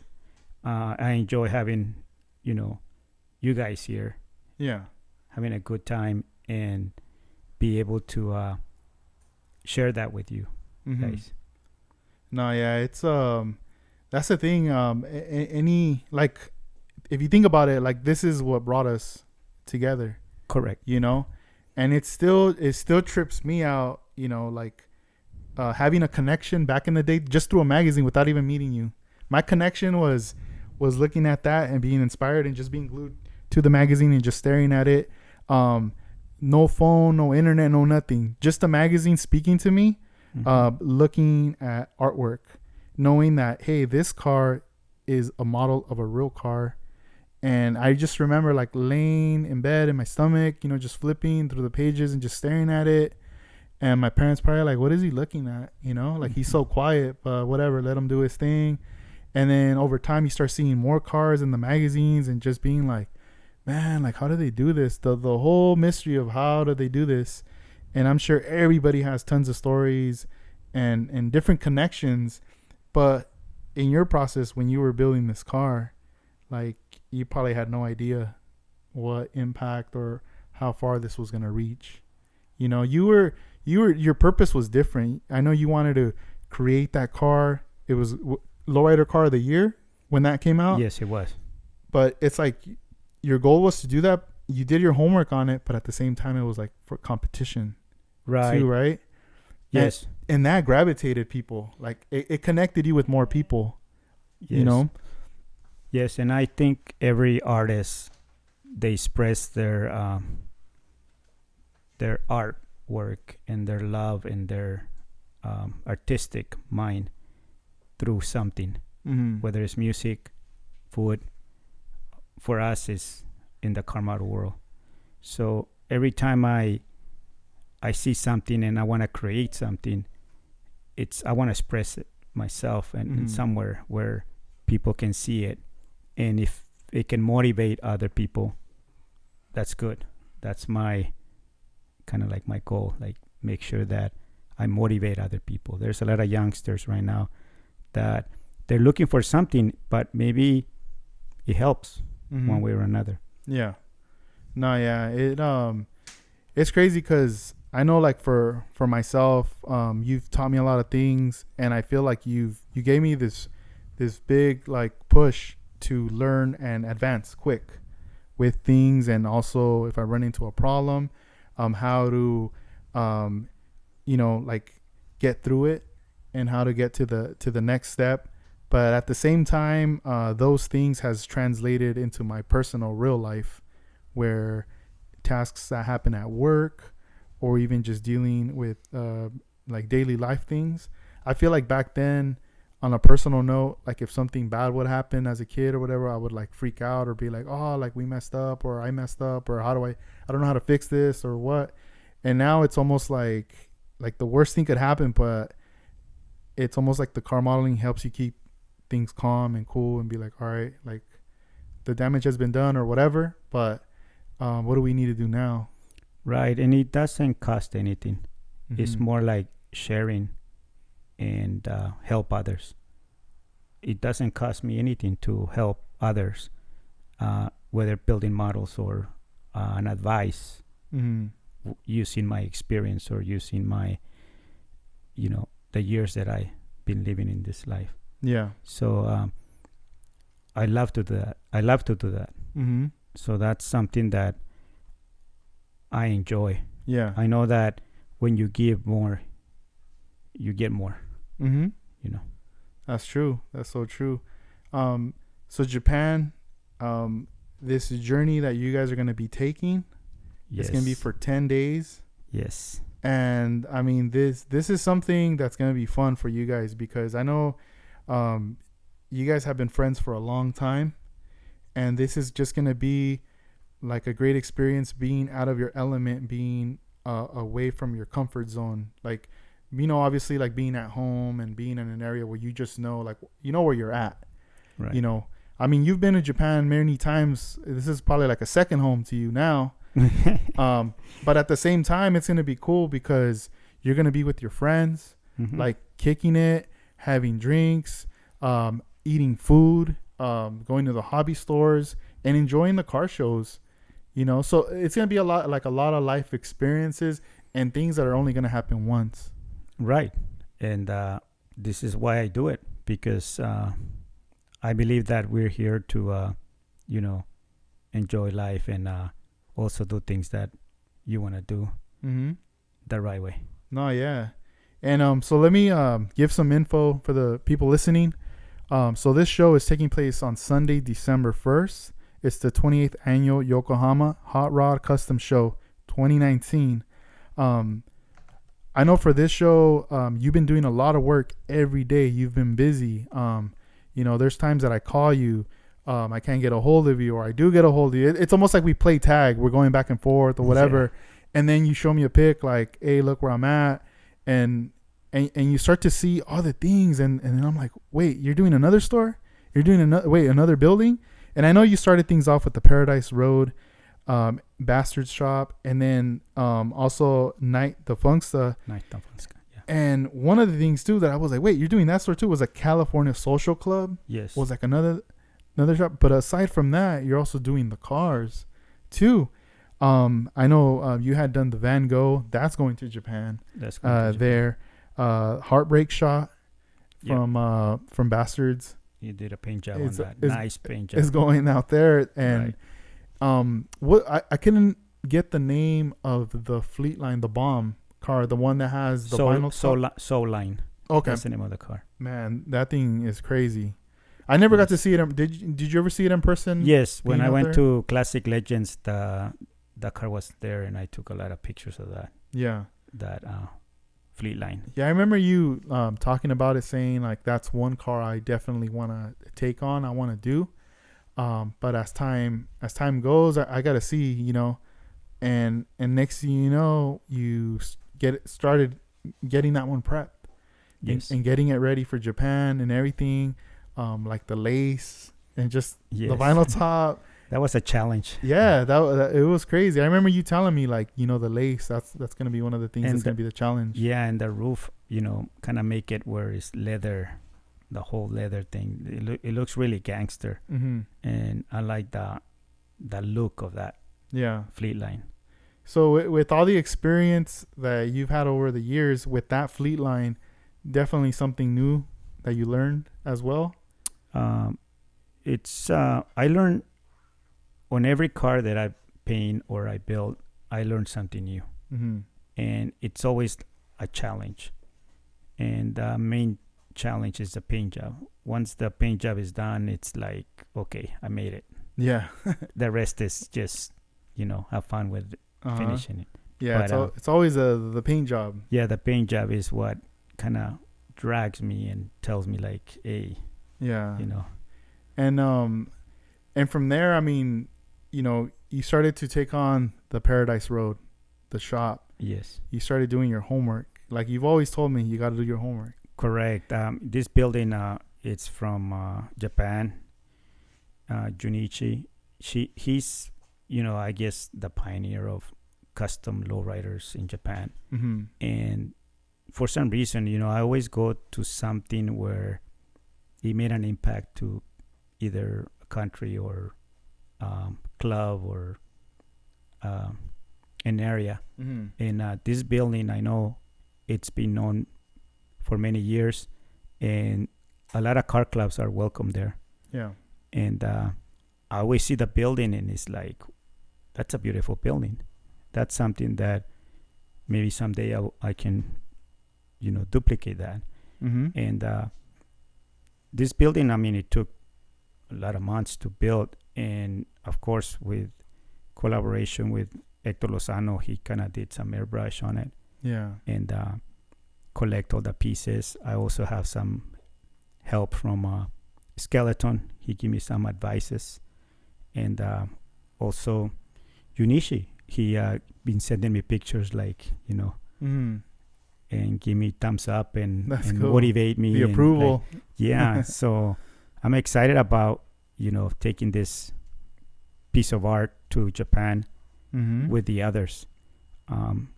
Another guy that really follow for many years is Nice Stefanska. Mm-hmm. And he's and I mentioned this in different podcasts before, he's probably the most cholo Mexican in Japan. And he makes some beautiful drawings. I get really inspired. And I wanted to make like his studio. And it's pretty much done. It's probably 98% done. I just need to finish up a few more touches and that will be done. And Paradise Road is pretty much done. Yeah. I like the figurine that's inside the building. Yes. And that was one thing that you were tripping out on when you were in the process of starting this, the idea and everything. And the next thing you know, you're telling me like, hey, I have this figure and it looks just like him. Yes, and it was given to me more than 20 years ago by Carlos Avelar. That's crazy. And is just going to go to Japan now. Uh-huh. So I guess, you know, it was meant for something, you know? Yeah, it was almost like he gave you a puzzle piece a long time ago. Yeah. You know, like you guys hung out, you guys were friends and everything. And then, you know, there happened to be a time where he was creating that. And he handed it over to you, and it's yours. Right. And you kept it all these years. Right, you preserved it, not even knowing. Not even knowing. And then it's almost like you put the pieces together, and you're like, wait a minute. Yeah. Like, it's crazy. Right. And Bastard Shop, I mean, I also follow Bastard Shop. His name is Cass. And he has a shop that he has like a boutique next to it, and then he has the shop on the other side. And you know, this building is also something that is in Japan that he has done probably the most beautiful paint jobs out there, and that inspired me, and that's why I try to do and duplicate his paint jobs, because it's a challenge. Yeah, and then also I feel like there's more of a connection because your guys' friendship. Yes. I know recently, earlier this year, he was out here and he came over to your studio and he hung out with you. Right. And he brought his father too. You got to meet his dad. His dad. That was awesome. He's been here 3 times. Yeah. And next movie, he's been here from Japan. And maybe Yunichi can come in and that'd be cool. Visit me. Sign the what do you want to call that? The case. The case, just to you know. Yeah, you got to get that signature on there. Signature in there. And then I also added another shop. It's called the California Social Club. I mean, I follow them for almost, I would say, like maybe a year, and it's a store that they do this Taco Tuesday, and you see lowriders coming in, and I like the shop and I like what they do, so it's something that I wanted to just add to the presentation. Yeah. And they already replied back. All of them have replied back to me, so hopefully when I go over there, I get to see those guys over there. Yeah, they'll be there at the Moon Eye show as well. They will be. They'll have a the booth. Moon Eyes. Yeah. That's cool. And how are your plans as far as transporting all this out there? I made it so that it disconnects. Like, I can pack everything separate, and all the walls, they come out, they all have hinges. So once you take it apart, it can go into a very tiny box and then build it over there. Yeah. In Japan. I know like lately this year alone, there's been a lot of buildings, dioramas, things being created now. I almost feel like people would do like dials or layouts, but I feel like the Whittier Boulevard was more of an inspiration for a lot of people, seeing the presence of their cars and then just all these buildings going across, and now more and more people are researching and figure out how to do their own building. Right. And when you look at like this one here, the Paradise Road, it's not like a 2-dimensional building. It's more like a 3-dimensional, like you could just walk around the whole thing. Yes. You know, you'll find things in every side, you know, whether it's the front of the shop, the sides, or in the back. Correct. You know, things are you can interact. You can open up the garage, the doors. There's artwork in the back as well. The weathering, and there's even lights. How was that process with the lights in the front? Well, you know, thanks to technology, now LEDs are so easy to find, easy to get, and all these LEDs are only like 3 volts, so you can run current 3 volts, and you can pretty much put it on your models, on your car models, or in stores. A store is a bigger building, so you can pretty much hide everything. But on a car is a little bit, complicated, but not impossible. Yeah, because it makes a big difference in the front. Where you have it say Paradise Road, also like the spotlights in the front, and inside the building too. There's lights as well. It gives like especially when like you turn off all the lights and it's like night. Yes. That feeling, it does give you that warm feeling like you're in a shop. Right. I don't know.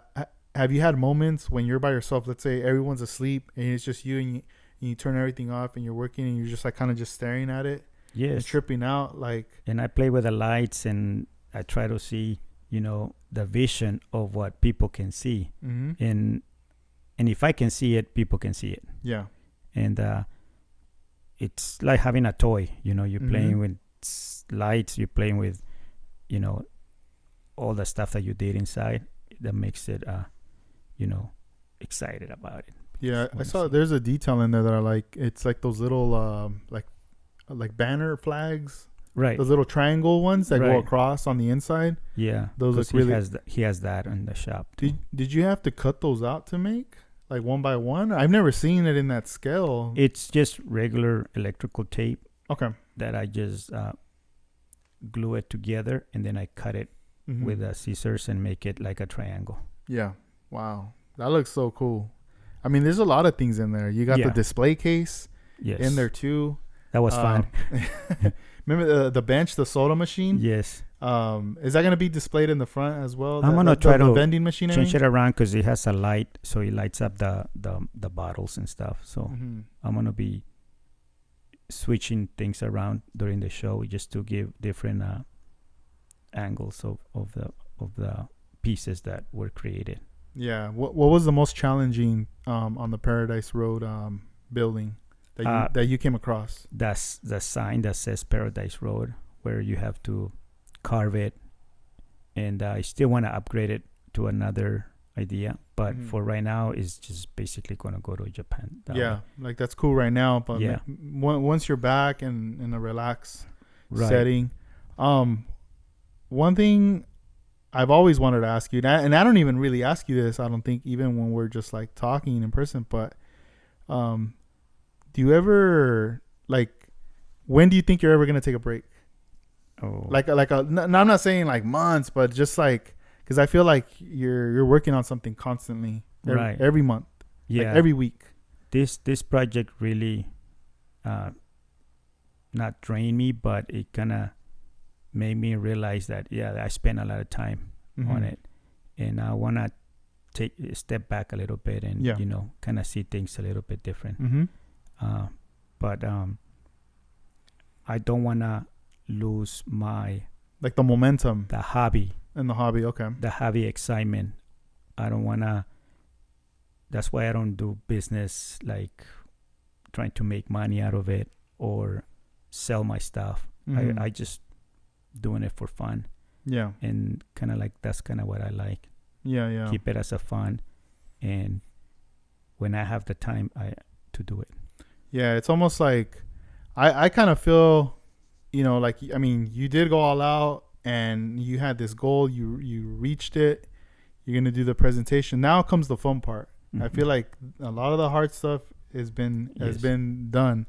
Now it's about, getting on that plane, probably falling asleep. It's going to be a 14-15 hour flight. I hope you get some rest and sleep. Maybe with a couple of beers, Yeah, go to sleep, and then you just wake up and like when you're in Japan, you're gonna just forget about whatever stress, work, whatever is gone. You're there, you're breathing, the air there, and then now the focus is like, let's just have fun now, and whatever final little touches need to be done in the hotel room at night, prior to the show, those are always even fun too. Yeah. Just making sure that all the bases are covered, and then when you come back, I almost feel like you might chill for a little bit, just enough to hit that reset button. I feel like being out there, you're gonna disconnect from a lot of things, but then even just coming home, it's like you're gonna see like, all right, let me clean up the shop. let me clean this up. Let me organize. Let me just make sure all these things are in order. All right, they are. All right, like this is like my reset button I just hit. I feel refreshed. You know, you're gonna see a car in a magazine or on Instagram. Something's gonna grab you that's gonna inspire you, and you're gonna be like, all right, I know what's next. And then you're on to the next. Right. You know, so I don't think you have anything to worry about as far as like losing the hobby. Right. I feel like it's always been a part of your life. Yeah. You know, I never stop. Yeah, it's always gonna be there, like for sure. But I just trip out. Like it's not just cars. Like this time it's buildings. Last time it was cars. Like last time we went, it was the Gypsy Rose. Right. That was like the goal. I still remember when we started kicking it, and you were like telling me like, hey, I'm gonna go to Japan, and I'm gonna enter this contest, and I'm gonna bust out with this car. This is the one I'm gonna take. And it wasn't even done yet. Like, you still had to do more stuff to it. Right. And like, to me, I'm looking at the photos of the car that you have up, and I'm looking at the model, and it at the time it was like really hard for me to wrap my brain around it. Like, how's he gonna do it? I know he can do it, but how? Like, I want to see the magic done, in front of my eyes. So then little by little it started to come up, and then bam, it was like done. Then you were like, look, I'm gonna do this turntable now. Oh, I'm gonna paint this flight case and all this stuff. And I was like, what the hell? Like, it's done. But that was like the focus, right? It was like the car, the case, and the turntable. Those were things you created. All right, cool. Now it's like different. Now it's like buildings. It's the cars. Like, there's just more stuff like added to it. Yes. As an artist, you always have a vision, and I think if you're a car model builder, you can do buildings too. And the more detail you put on your cars, you can do that on a building also. But even when I was a kid, I used to like buildings. I wanted to be an architect, or I wanted to be some kind of a designer or whatever. But the only thing I can do right now with the hobby is cars and buildings. Yeah. Or like a diorama, part of it. But now with these old presentations that are happening, now I'm focusing more on like just basically do presentations. Yeah. I think presentations make more impact in the car model world than just a model itself. Yeah, definitely. Like it's evolving. That's what's gonna keep everything going. I know more of the traditional model car shows. It's like there's just tables laid out. That's it, just tables, and then everyone just puts their cars with the little slip with the paper with the information. Once in a while, you'll get somebody who will go the extra length, and they'll bring a presentation piece in a square little diorama, like a nice little space with everything, right? And then little by little, people kind of sneak in a building or something. Next thing you know, they're going to have to bring in more bigger tables or something, because things are going to start changing. Like, people are going to be... Next thing you know, we're going to have a table of just cars and then a table of just buildings itself. Like, you never know, there might be a category for just buildings. And it's just going to keep like elevating like more.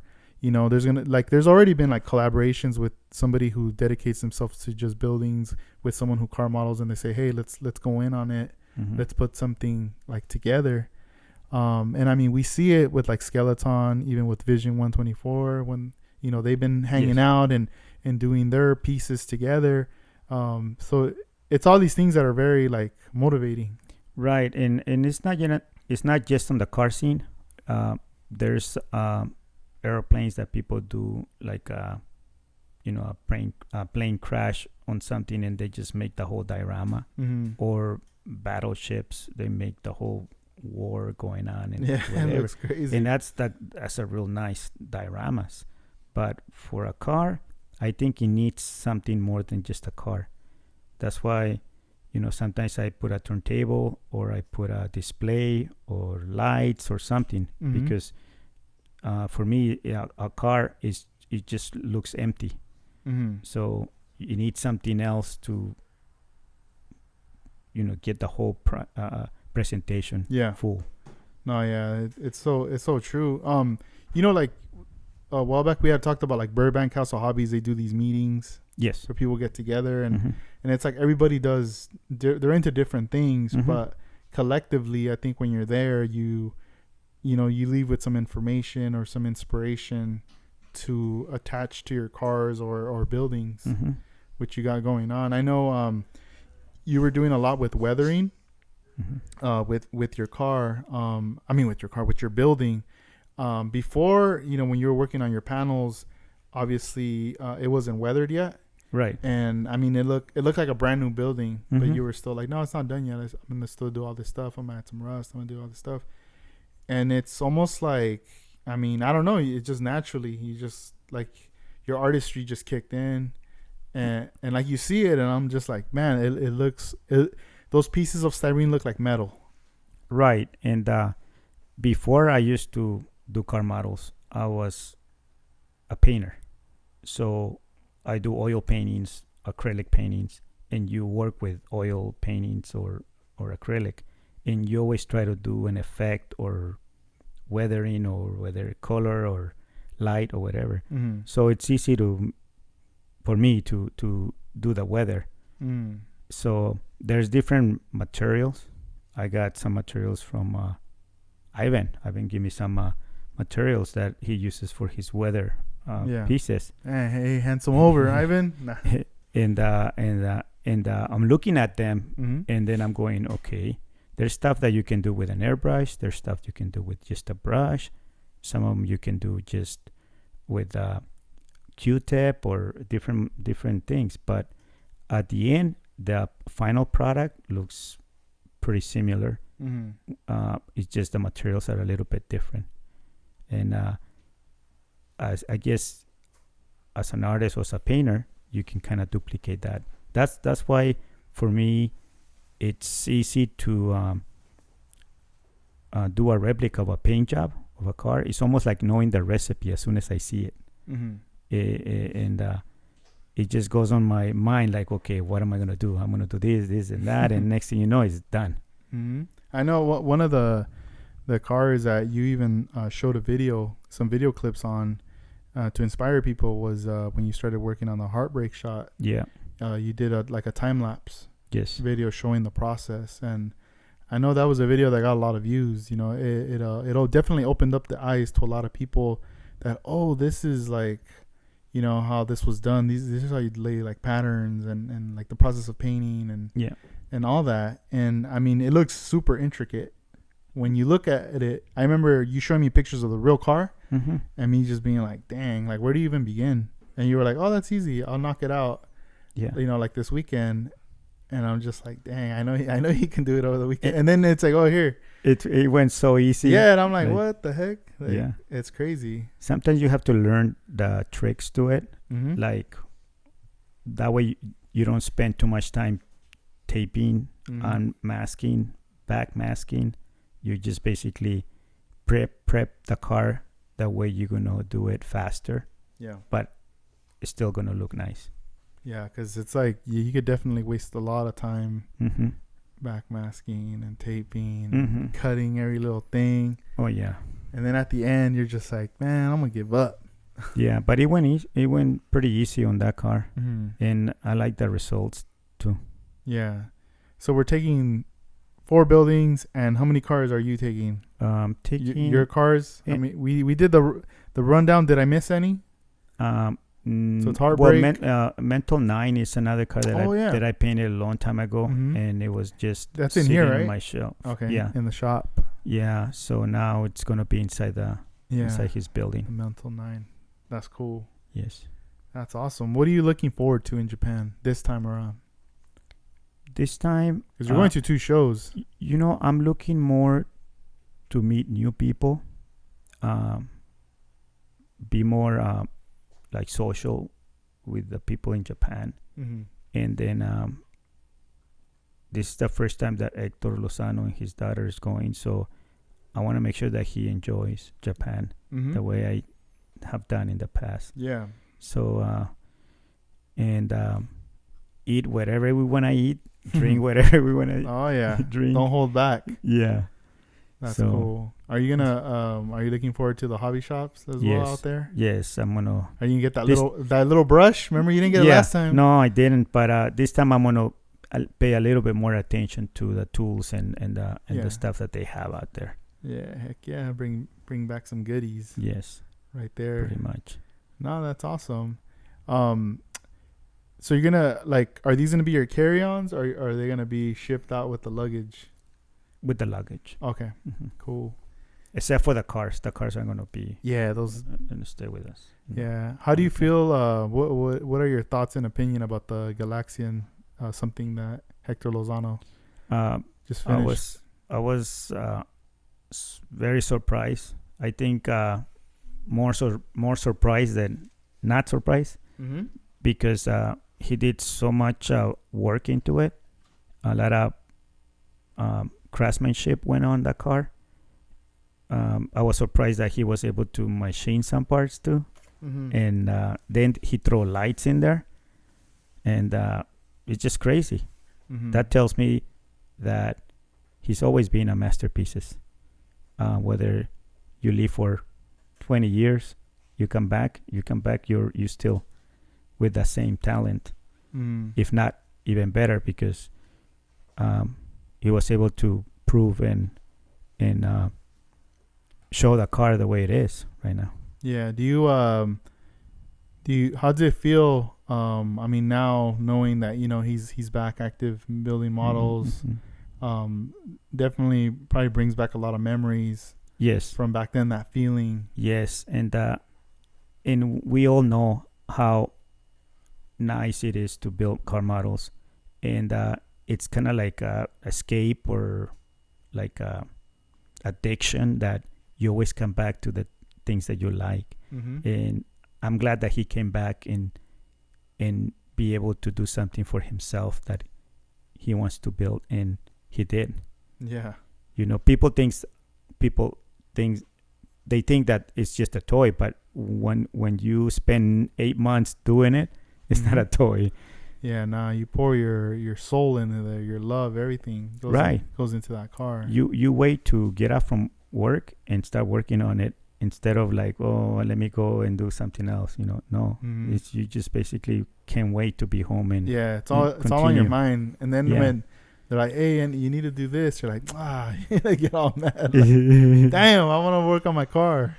And then do it. This was my plan. And then do it like 2, 3, 4 times. Yeah. And it's not coming out the way you want it. Oh yeah. And it's something I discover, Edgar, is that the older I get, I start being impatient when I'm doing the car models. Yeah. I can the see patience just goes out the window. Oh my God. I'm like, oh my God.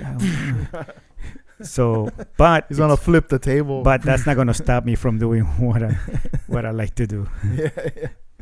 Nah, yeah, you gotta. It's because I think it has to do too, because you've done all these cars, and with the experience, you reach the level that when you're doing something, it's like you know how to get to that point, and you expect it to come out at a certain level, and when it's not coming out, someone else can be like, "Oh, that looks good," but you're like, "Nah, it's not." Like not, and also not being like a perfectionist, but there's a certain standard you want on your build. Yeah, and your eyes are you need glasses now, and you need to get a perfect light, and that's something that is very important when you're young and your eyes are good. That you're good to go. It's crazy how lighting has a lot to do with it too, because that light that you recommended that goes on the desk, that LED. I mean, I wasn't using that obviously back then. I was just whatever was above, whether if I was in the kitchen or the living room, and even the lights like kind of yellowish. It's not really that bright. And like now that I have that light, you get a better view. It's more clear and everything. Yes. And then whenever I go back to not using that light and I use anything else, it stresses my eyes. Like I'm like, nah, I can't. I mean, I could work, but I know my eyes are gonna get tired. Yeah. But when I work under that light in the bench, and I'm like, in my world, it's like different. Like my eyes don't get tired at all. Right. The light is very important. especially on detail. Yeah. You need that or lighting. Or the colors, when you're doing painting and stuff. So. That's true. Yeah, because other than that, like, I try to do something and I'm just like, man, I'm not feeling this light. Like, I can't just, go to like my parents' house or something and be like, oh, I'm just going to work in the kitchen. Like, right. I need to bring that light with me. Right. If I'm going to do that.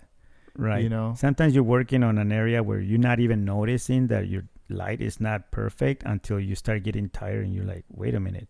This is the reason why I'm getting tired, because the light is not enough. My eyes are giving up. Yeah. The lighting. Yeah. Damn, that's crazy. Yeah, it definitely it does happen. Where most of your nights, like, you were staying up pretty late working on everything every night? Lately I have, because I want to get this project done, and it is stressing me out, like trying to get it done, but it's getting there. Did you ever worry, like, man, maybe it's not gonna be able to be done? Certain stuff, yes, but you just try your best. You can't just also argue with yourself, or trying to say, feeling bad or whatever. No, if things happen, okay, good. Maybe what you should do when you display these, print out a picture of another building on a paper, and then put it next to it, and then just put coming soon next year or next time. So they don't feel bad, like, hey, what about my building? Yeah, what am I? You're like, oh, it's right here. Actually, there's few more buildings that I wanted to do. The Cholos? Was that one of them? The Cholos was one of them, and the other one was the building with the... That's like yellow. Yeah, the three colors, green and red and yellow. What was the name of that show? There's another... It's another building, you're right. Yeah. That's a body shop. Yes. They do a lot of the Mercs, right? Yes. I see a lot of beautiful Mercs in front of that place. Yeah, that building is pretty nice. Yeah, man. If anybody remembers the name, please email us. scalewriters@gmail. Right. Or contact@scalewriters.com. No, that's cool. Are you going to keep us up to date on your Instagram? Yes. With the stories, the cheers. Yeah, everything. You guys going to see us every day. That's cool. Posting stuff. Are you going to take the cars with you like throughout the journey? Or even when you go to like the other car show? I know you guys are going to like display any stuff there, but like just to maybe show to anybody that you might meet up with? No, well, that's a show that I never been there before. It's called a Low Magazine is the one that is throwing that show, and it's a week before. Okay. But a lot of lowriders are going in there. Even the owner of the Paradise Roads are going also. So it's more like a lowrider car show. But I want to see something different than Moon Eyes. Kind of like the way Classic Legends was back then. But this is in another city that I never been before, so that's gonna be a good experience. Yeah, be there. Man, that's cool. And you already got everything covered, like your tickets, as far as like transportation, the train. Yes, you can get that out there. It's all covered. Yeah, everything's paid already.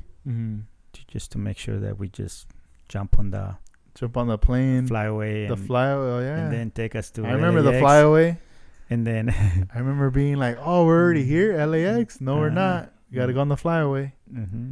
I was like, damn, that's nice. Yeah. Next thing you know, we're going to be back and we're just going to talk about all the stuff that we did. Yeah. Hey, what happened? You didn't see my Instagram? You didn't see it? You go check it out. Go give me a like. go see it first, and then I'll tell you what happened. Pretty much. That's so cool. Man, well, I hope you guys have a great time out there. I mean, I'm sure you will. Please come back with lots of like tools, stories. I'm gonna FaceTime you like, hey, what do you think about this? And you're gonna be like, look where am I at? Buy it. Check it out. Buy it. Nah, that's so cool. Any words of inspiration for people out there that are planning on a trip like this in their life to go out? Should they do it? I recommend at least in one time on their lifetime to go over there. because I think it helps.